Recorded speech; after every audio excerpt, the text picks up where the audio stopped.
En muchas comunidades las leyendas urbanas son un hecho de paso. La mayoría de nosotros hemos crecido con algún tipo de cuento, ya sea algo tan ridículo como que te crezca una sandía en el estómago porque te comiste sus semillas, o directamente terrorífico como que una mujer demoníaca te secuestre porque dijiste su nombre 3 veces en un espejo. Aunque no tenga mucho en común en la superficie, su significado va más allá de los propios cuentos.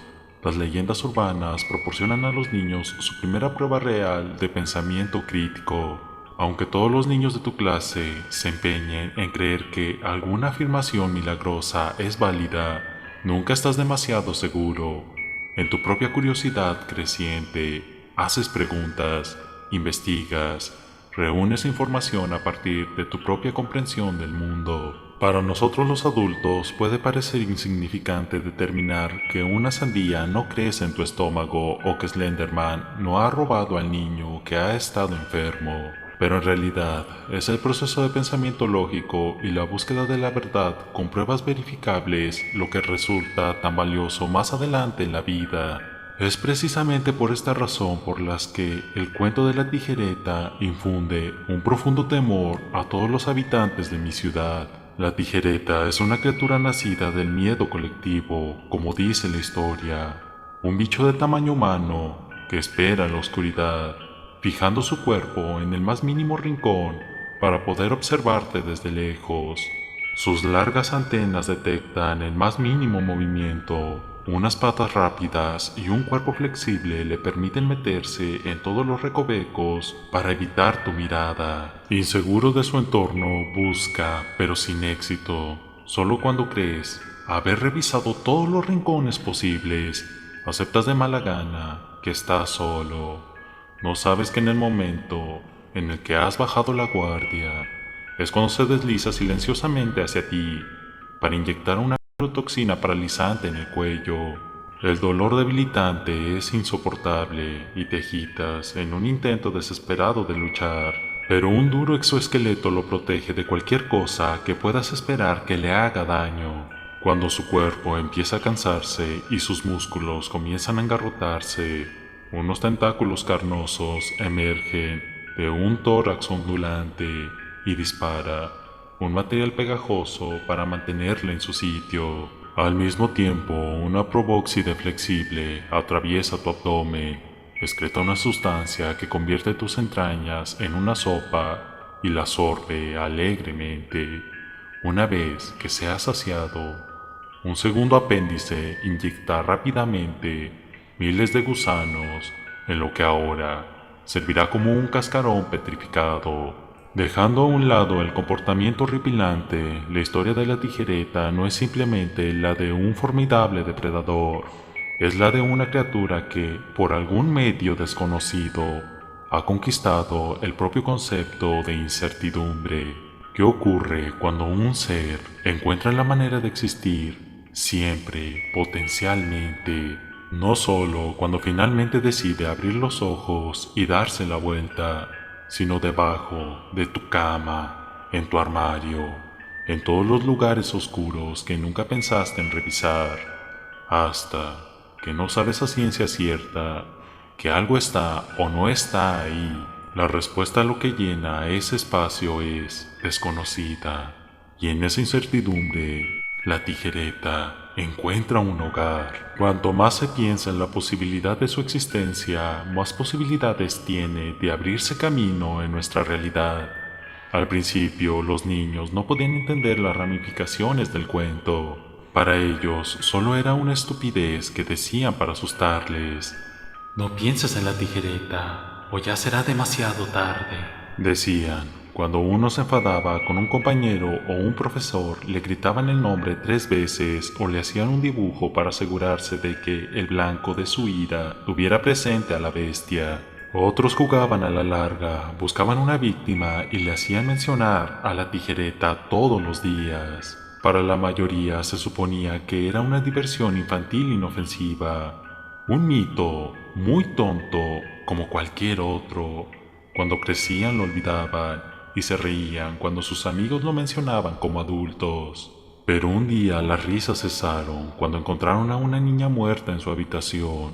Su cuerpo se había petrificado de la noche a la mañana, y lo que parecían gusanos entraban y salían de su nariz. Nadie pudo averiguar qué había provocado su muerte. Simplemente había dejado de respirar. Una condición médica normal, tal vez.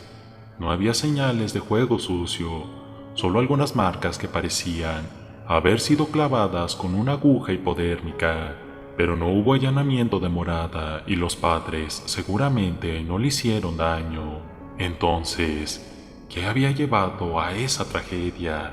Tristes y confundidos, los niños del pueblo hicieron todo lo posible por superar el suceso. Al principio, hubo un auténtico duelo por la joven, pero en poco tiempo relacionaron su muerte con lo único que tenía sentido en sus mentes subdesarrolladas. Pronto la tijereta se convirtió en sinónimo de la muerte de la niña. En las mentes de los niños, ella era su primera muerte oficial. Casi como si el universo quisiera confirmar sus sospechas, poco después otra persona fue encontrada muerta. Esta vez, un hombre adulto, un profesor que, para ser justos, era odiado por gran parte de su clase. Al igual que la chica, su cuerpo fue encontrado petrificado con gusanos saliendo de cada orificio.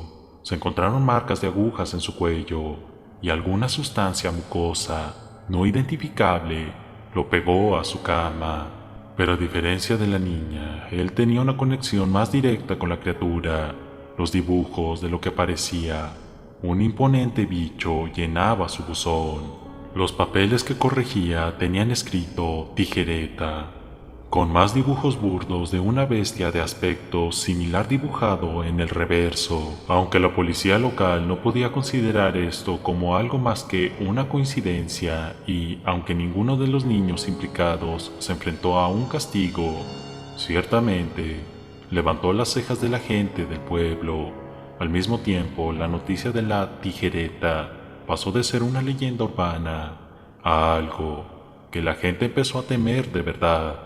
A medida que pasaba el tiempo, se producían más muertes de la misma manera. Nunca una cantidad abrumadora, pero sí un número preocupante.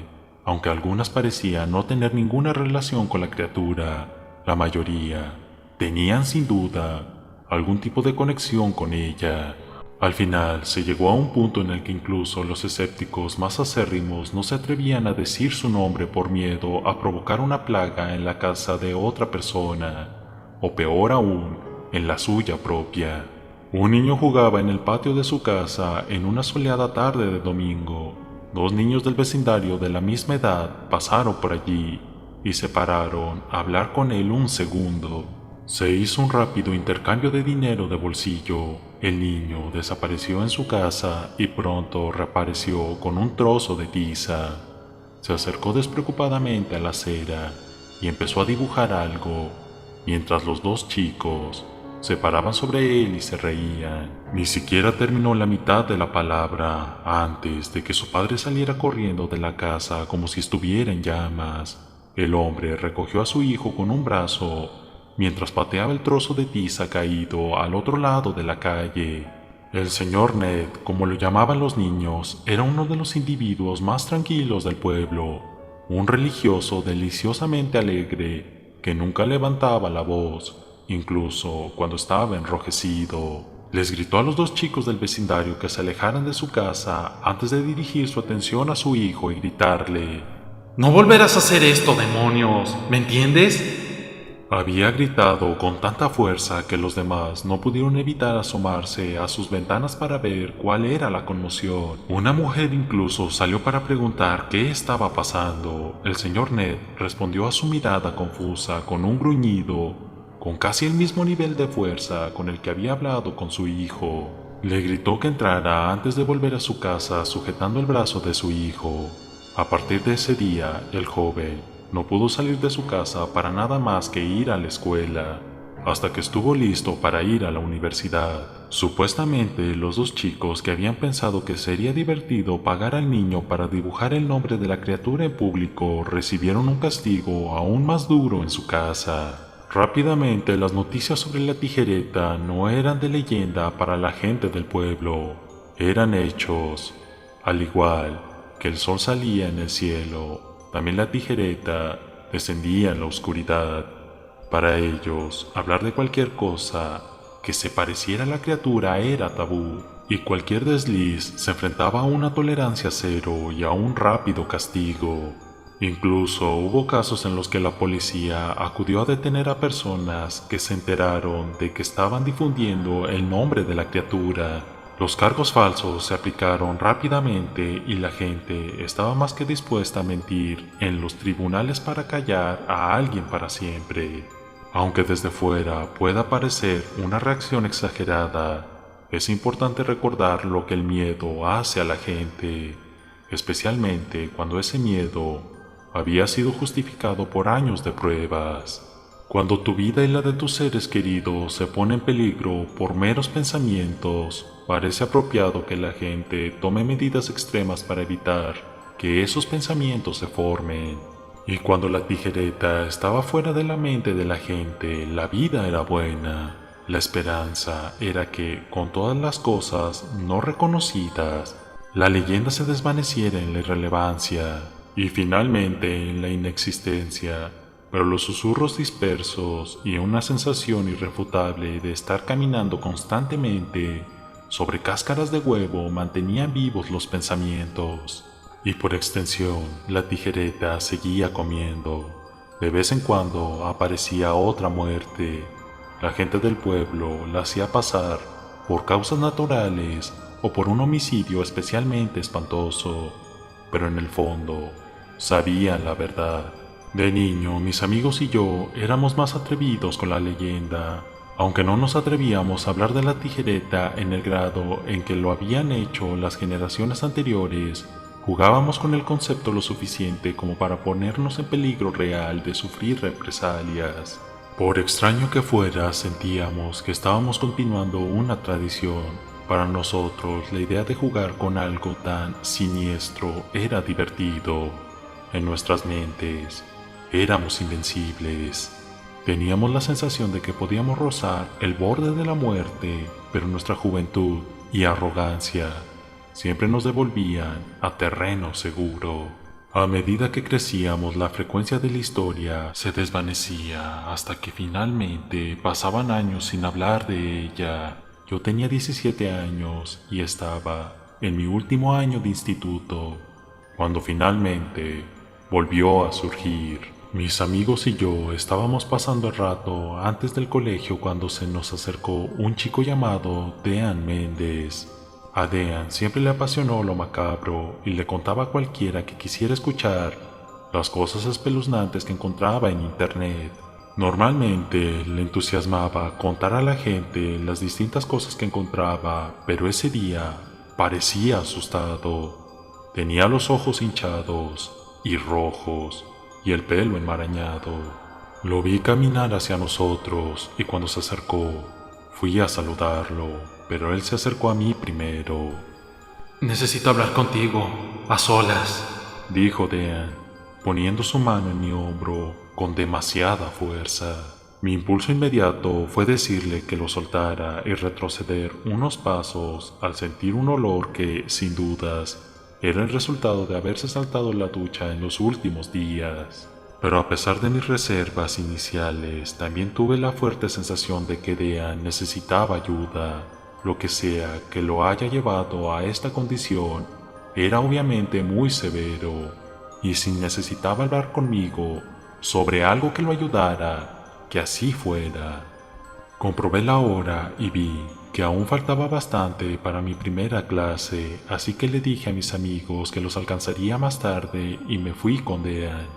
Mientras caminábamos, traté de preguntarle qué pasaba, pero insistió en que nos alejáramos de donde otras personas pudieran escuchar. En este punto estoy un poco preocupado por mi propia seguridad. Aún así me sentí cómodo para escapar de una confrontación, evaluando la diferencia de nuestros tamaños y jugando con la navaja suiza que guardo en el bolsillo delantero para la autodefensa. Una vez que sintió que estábamos lo suficientemente lejos de oídos indiscretos, se detuvo y comenzó a llorar.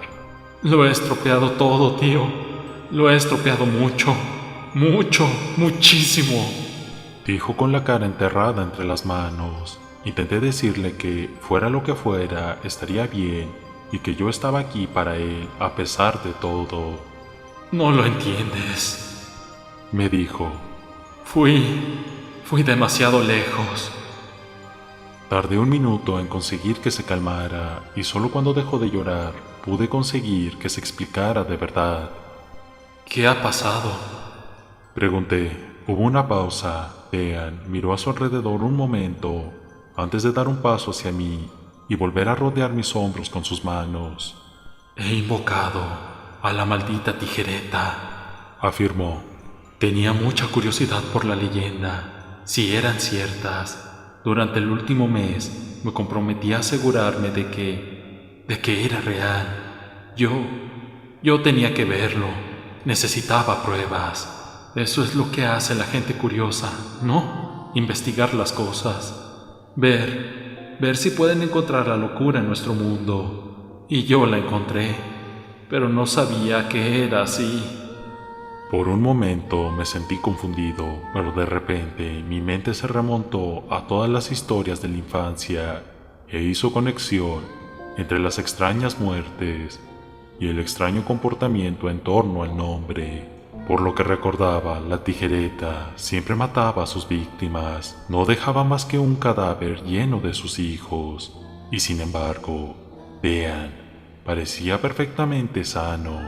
Le pregunté cómo era posible, si realmente había invocado a la tijereta. Entonces, ¿cómo seguía vivo? ¿Y por qué me hablaba de ello? Se encogió de hombros. Todo lo que Dean sabía era que quería que hablara con algunas de las personas que conocía a cambio de su vida, que les recordara que todavía estaba aquí. Le dio una lista de personas. Y desde aquel día había estado luchando con lo que significaba seguir sus instrucciones, pero al final, Dean tuvo que elegir la vida. Quería enfadarme por lo que me había hecho, quería gritar y decirle que se alejara y no volviera a mirar en mi dirección por lo que le quedaba de vida, pero sabía que no serviría de nada. Podía ver el miedo en sus ojos y su estado físico mostraba a un chico que claramente no quería estar haciendo lo que estaba haciendo, pero no tenía elección. Durante la mitad del día existí en un extraño estupor. Lo único que podía pensar era en cómo salir de allí.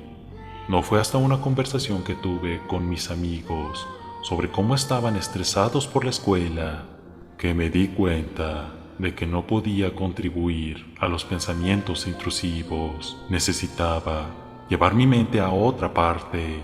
Fue un infierno intentarlo. Hice todo lo posible para distraerme durante los días siguientes, pero no importaba lo que hiciera. Los pensamientos intrusivos encontraban su camino. Las drogas, la música, las conversaciones, la búsqueda de nuevos intereses, la concentración láser en mis otros factores de estrés.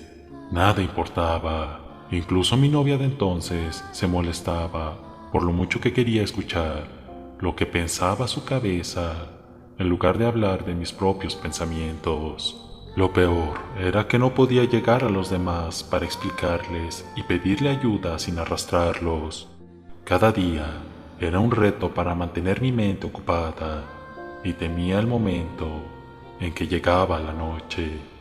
Tomar pastillas para dormir a primera hora de la noche se convirtió en mi rutina, ya que no podía arriesgarme a estar solo con mis pensamientos en la oscuridad durante ningún periodo de tiempo. Para mi horror, mis padres me habían dicho que se iban de vacaciones de luna de miel por sorpresa y que estarían fuera el fin de semana. Cuando les expliqué lo mucho que no quería que se fueran, se quedaron sorprendidos.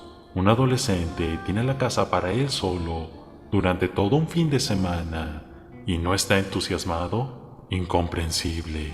Finalmente, solo me quedé en la oscuridad y yo. Todo llegó a su punto álgido el mismo viernes, cuando no pude conciliar el sueño. Los omníferos no funcionaban como esperaba y daba la vuelta en la cama, con las mismas preguntas repitiéndose en mi mente. ¿Por qué él? ¿Por qué yo? ¿Qué quiere? Las preguntas se remolinaban en mi cerebro. No pude evitar visualizar a la cosa posada en mi pecho, observándome mientras luchaba. Cada sonido en la oscuridad se magnificaba. Venía de mí. Era otra cosa. Era real. Una sensación de hormigueo me recorrió la columna vertebral y me levanté con un sudor frío, mirando el vacío ante mí, esperando que la criatura se abalanzara sobre mí en la oscuridad. Pasaron minutos mientras me quedaba paralizado por el miedo. La oscuridad de mi habitación reflejaba perfectamente la incertidumbre de mi mente. Era como si pudiera extender la mano y las probabilidades de sentir algo fueran iguales a las de no sentir nada. No podía soportarlo, me levanté de la cama y corrí como un loco hacia la luz. La encendí y vi nada, solo mi habitación, tal y como la había dejado. Vi un gran suspiro de alivio y fui a sentarme en la cama, contento con quedarme despierto toda la noche hasta que saliera el sol. Alcancé mi teléfono y en la pantalla se leía 1 AM. Tendría que quedarme despierto un buen rato, pero valía la pena. Supuse que necesitaba un café y comencé a dirigirme lentamente a la cocina. Caminando por el pasillo, encendí la luz del salón y sentado en la pared, entre este y la cocina, había un enorme bicho negro. Sentí que mi cuerpo estaba hecho de piedra. No me atreví a moverme mientras su larga antena buscaba en el aire la más mínima vibración. Intenté pensar en un plan de salida, pero no había ninguna opción buena. Las dos que se me ocurrieron de inmediato fueron correr de vuelta a mi habitación o correr hacia la puerta principal. Pensé que al menos con la segunda opción no me quedaría atrapado con la cosa que me acechaba. Un solo giro de pies hizo que su antena se pusiera en marcha. En un abrir y cerrar de ojos, la cosa se deslizó por la pared y por el suelo hacia mí.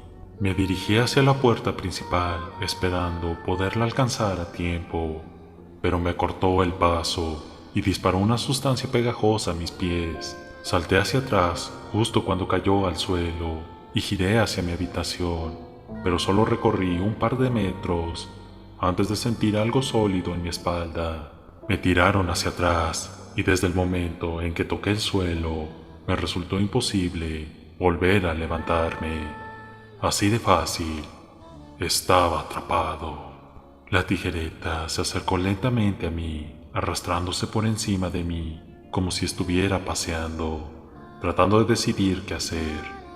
Finalmente, se decidió a ponerse delante de mí, juntando sus mandíbulas frente a mi cara. Una lengua parecida a la de una anguila se deslizó y me lamió, pero luego me dio un poco de espacio. En lugar de hacer lo que había hecho con tantos otros, se levantó sobre sus patas traseras y dejó al descubierto un agujero en el que aparecían dientes a su alrededor. Una masa grumosa cubierta de mucosidad emergió lentamente del agujero hasta sobresalir unos centímetros. De esa masa se desprendían dos pequeñas rendijas que dejaban ver unos ojos blancos y lechosos. Aunque los ojos parecían ciegos, buscaron por toda la habitación antes de posarse finalmente en mí. Una vez que se fijaron en mi ubicación, se oyó un horrible y húmedo lagrimeo, y a pocos centímetros de los ojos se había formado una boca con largos dientes podridos que sobresalían de las encías hinchadas. Para mi sorpresa, la cara incrustada en esta abominable criatura era capaz de hablar. Hoy no hay que temer, hoy no morirás, no por mí. Siseó con una voz profunda y zumbona. Necesito tu ayuda, a cambio, ya no te casaré, a ti ni a tu familia. Es un trato justo. Lo único que logré balbucear fue un débil ¿Qué? La criatura avanzó un par de pasos y su rostro se extendió ligeramente para acercarse al mío.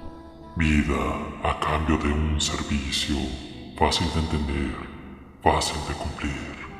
¿Qué quieres de mí? Seguí tartamudeando mientras luchaba contra las lágrimas. Solo quiero volver a la cama. Por favor. Las comisuras de sus inexistentes labios se curvaron ligeramente en lo que creo que era su versión de una sonrisa. El rostro se retrajo ligeramente en el agujero antes de salir de nuevo y hablar. Debes plantar mi semilla. Te daré tiempo para que descubras cómo hacerlo. Pero al final, debes encontrar la manera de llevar mi historia a las masas para que conozcan mi nombre para siempre. Recuerdo que pensé que era como un virus cuyo huésped es el propio pensamiento, y con el número de anfitriones en nuestra ciudad disminuyendo, me estaba usando como una manera de ramificarse. Hacer lo que quería pondría a mucha gente en peligro, pero aún así, con este engendro satánico que me dominaba, lo único que pude decir fue: sí, se hará. Aparentemente satisfecha, la cara de la criatura comenzó a replegarse dentro del agujero, pero una parte de mí no la dejaba ir. Le grité que se detuviera. Para mi sorpresa, lo hizo. ¿Por qué haces esto? Eres inteligente, debes de entender el dolor que nos causas. ¿Por qué no coexistir? Mi pregunta pareció desconcertar a la criatura. Por un momento, las comisuras de su boca se inclinaron hacia abajo y sus ojos excretaron pus por las comisuras, antes de volver a una expresión neutra. ¿Por qué las arañas se comen a la mosca? ¿Por qué el león caza al antílope? ¿Por qué los humanos matan a los cerdos, los peces, a los demás? Está en su naturaleza. Volvió a mostrar su pseudo sonrisa. ¿No son nuestras vidas más importantes que la naturaleza? Grité. Cuando matamos es solo para preservarnos. Lo que nos haces va más allá. Hizo una pausa y escupió hacia mí antes de hablar. Qué egoísta es pensar que la autopreservación es solo para ti. Me alimento para mantenerme. Cambias los ecosistemas y haces que especies enteras se extingan para mantener la vanidad. Seguro que entiendes el dolor que causas, tan bien como yo. La criatura comenzó a volver su cuerpo alrededor de mí. Docenas de patas afiladas se clavaron en mi piel. La diferencia es que esta vez son ustedes los cazados. Deberás agradecer que aún no haya decidido comer mucho más de lo que me sacia. Pude sentir el cosquilleo de un aguijón presionando suavemente contra mi cuello. Apreté los ojos, preparado para una dolorosa inyección, pero tan pronto como llegó desapareció. Abrí los ojos de mala gana y por suerte estaba completamente solo cuando lo hice. No solo eso, sino que había recuperado mi libertad de movimiento. Sin embargo, no me sentía libre y desde luego no me sentía seguro. Lo único que me sentía cómodo haciendo en ese momento era contemplar, por primera vez en mucho tiempo, sabía que no estaría en peligro por mis pensamientos, pero ese miedo por mí mismo fue sustituido por una preocupación por los demás. No sabía que esa contemplación me llevaría años. No saber cuál era la decisión ética, cuánto tiempo tenía para tomarla, o por qué tenía que ser yo quien la tomara. Algunos días estaba tan seguro que iba a ser lo correcto, y otros no podía estar más inseguro. No fue hasta que empecé a escribir más en serio que finalmente encontré mi respuesta. No me considero un escritor o narrador especialmente bueno, pero al menos creo que aprender a comunicar una idea es una habilidad que se puede desarrollar con el tiempo. A medida que he ido creciendo como escritor, también lo ha hecho mi capacidad para comunicar un mensaje. Si pienso en mis días de instituto, rara vez había un momento en el que no estuviera pensando en historias. ya sea mostrándoselas a mis amigos y familiares o publicándolas anónimamente en internet. No solo eso, sino que siempre había soñado con salir de la ciudad en la que estaba, salir de la ciudad, por así decirlo. Creo que eso es lo que vio la tijereta, alguien que podía comunicar una idea a un público ajeno a su nacimiento.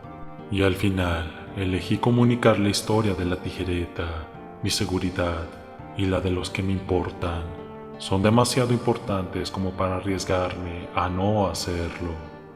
Y para aquellos que inevitablemente se verán afectados, lo siento mucho. Si hubiera otra forma de hacerlo, lo haría. Pero antes de que me juzguen por mis actos, quiero al menos la oportunidad de que se me comprenda.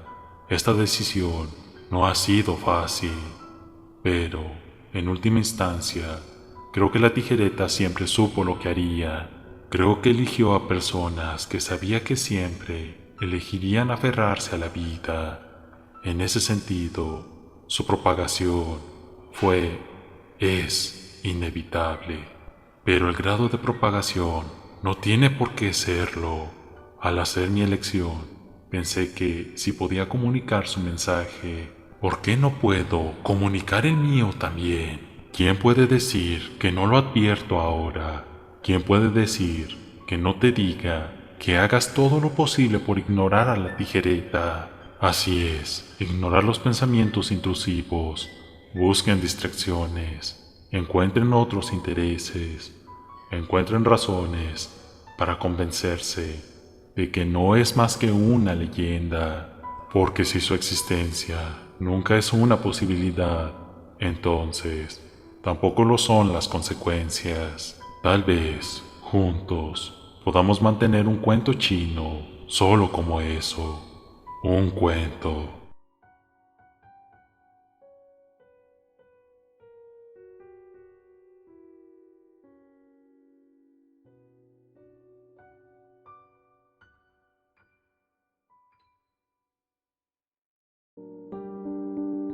Llegamos al final de este video. Si te gustó, déjame tu opinión en los comentarios. Recuerda suscribirte y compartir este video para hacer crecer esta comunidad de amantes del terror. También sígueme en mis redes sociales. Los links están en la descripción. Activa la campanita de notificaciones y estate atento para no perderte ningún nuevo video. Sin más que decir, se despide Dark Shark. Hasta pronto.